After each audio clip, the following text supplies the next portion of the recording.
You know what? It is. Can I say this? It is a must win. Here's why. Like, it's not a must win in the sense that the season's over if they don't win. It's just I don't want to be a part of Thursday or Friday in this town if the Kings don't win their home opener. I don't want to be a part of it because it is the wheels will fall off. Wow. And here's the problem, dude. Here's the problem. They then play the preseason finals darlings, the LA Clippers, on Saturday. Oh, then they go to the defending champion Golden State Warriors and play back-to-back, their first back-to-back of the year, Sunday. They actually tip off 23 and a half hours apart. Then they come back and they play Memphis.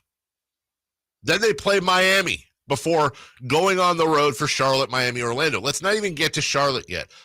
Jason, if they lose Wednesday night, their home opener, they will not be favored possibly until Halloween against Charlotte, probably in Orlando November 5th.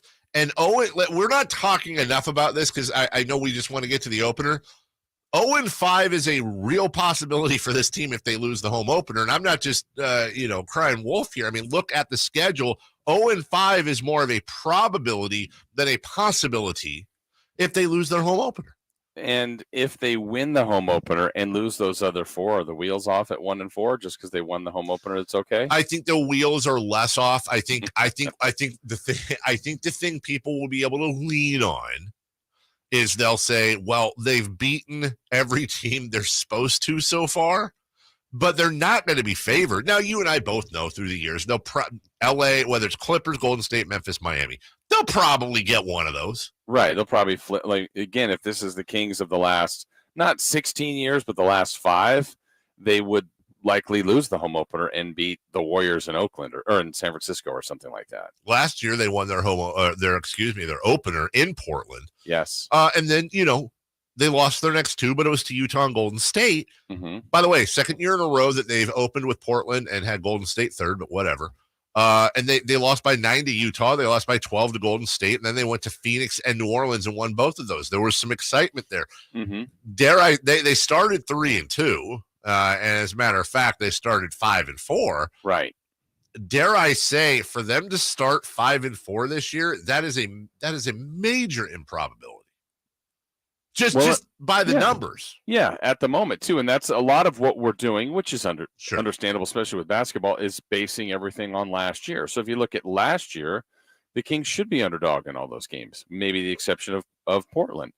But it's a new year. It's a new season. That doesn't mean the Kings will be great, but I don't know about these other teams yet. Yeah. I mean, Memphis certainly overachieved a year ago, I would say. Kings, by the way, 1.5-point favorites against the Trailblazers, and that's still with Keegan Murray and Kevin Huerter in peril here for opening night. Let me get to the Kevin Huerter thing because I don't want people thinking it's a real controversy, but it was kind of fun. Some people have taken to calling Kevin Huerter K9, and boy, has that gotten someone's attention. Kenny Thomas, who's like, I'm K9. And inside info, I have inside info, Jason, that he's going to address this on his first broadcast. I want to say Wednesday in the pregame. Oh, there's only one K9. Yeah. Okay. I don't know that that's Kevin Huerter's fault at all. No, but it's not Kevin Huerter's going, hey guys, call me K9. Yeah. Scrolls up. Hey Kevin. Hey, call me K9. Yeah. Yeah. Hey, K9 here. He's got the tattoo. Mm-hmm. But I do feel like that's a thing. Like there's only one K9. Headband Huerter. Yeah. Red Velvet still. Whatever. He's got like Kevin. Red Velvet's great. Red Velvet's the one, I think. I can see G-Man just using that at his leisure. I don't care if they call him Red 9 Velvet Kevin Headband Face. I hope he's playing Wednesday. Me too. Sounds like he might. Yeah, it sounds like he might be close to a return. And again, could be wrong here, but it also sounds like he might actually be closer to a return than Keegan Murray, who entered health and safety protocols over the weekend. And Coach Brown says he wants at least one practice before he'll let him return. Mm-hmm. So if Keegan Murray is not practicing today, that likely means he will not be playing tomorrow. So, yeah. Can't win Rookie of the Year without playing the games. Now, worst case scenario, Huerter and Murray are out. And you're looking at Malik Monk and Terrence Davis getting a lot of time. Mm-hmm. And I don't know that this is one great thing about Monty McNair and Wes Wilcox building this team. They have depth. They do. And I love the depth, and I think that really showed in the preseason. But as the season goes, Dave, generally, and I think Mike Brown even alluded to this, he'd like to play anywhere between 8 to 10 guys. So, if everybody's healthy and everybody's ready to go, I think that's that back end of that 8, 9, 10, 11, who's the odd man. I think there's some interesting decisions to be made there because the bulk of the minutes have to go to Fox and Sabonis and Barnes and Murray and, your best guys. So anxious to see kind of where that depth, who's kind of in the equation of the depth for this team. Yeah, well, they've got a lot to lean on, and that's the thing. As you said, it's a marathon, not a sprint. So whether or not the two of them play, well, I think we'll get some clarity probably on both those guys today. If Kevin Huerter plays, he's probably, I would imagine, starting, and they roll out. As a matter of fact, they roll out Wednesday. Tonight is technically, sort of mini opening night. We talked about that. We're going to have real NBA basketball in just about 9.5 hours. That's awesome. Sixers, Celtics, Lakers, Warriors. Golden State favored by 7 in this one. That might be low. Sixers, Celtics. Celtics favored by 2. But here we go. There's a lot on the line, really, for both those teams. Obviously, there's a lot of turmoil in Boston, and we'll see if that's calmed down at all. We will not obviously know that after one game. And then in Philly, this may or may not be a make or break year for Daryl Morey in this game. Yeah, I'm interested to see those games. And there's something about, to your point earlier about the wagon, the wheels falling off the wagon if the Kings were to lose the home opener.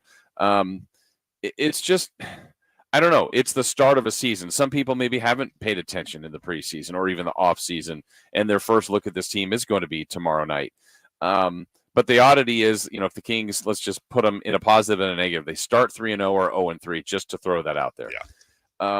During the season, there'd be a chunk of time where they probably win 3 games in a row. There'd be a chunk of time where they'll lose 3 in a row, but it just lands differently when it's the first couple of games. And so, if you can get off to that good start, there is a good vibe about the team. Everybody's praising that.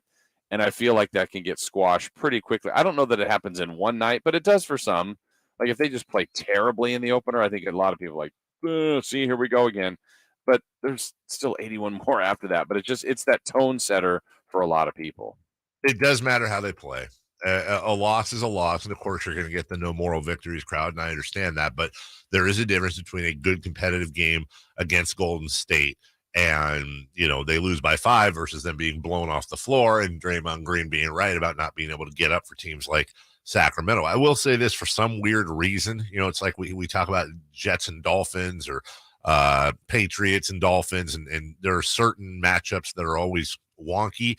The Kings over the years have kind of had a weird, unexplainable success against the LA Clippers. Mm-hmm. So they have. Yeah, I've never been able to explain it, but it's weird. They have gone down there and won. They've beaten them up here. There was, and it reminds me of, Jason, you might remember this, with the Durant Westbrook Thunder. They used to it was the same thing. They had some sort of weird, unexplained, almost every game with those Thunder teams was a good game, and the Kings came out on top a few times. Yeah, and that's when the Kings were winning in the mid to upper 20s. So it's like they didn't get that many wins, and they might have 2 in a season against the Thunder. That just didn't make sense when they did have Westbrook and Durant both kind of in their prime.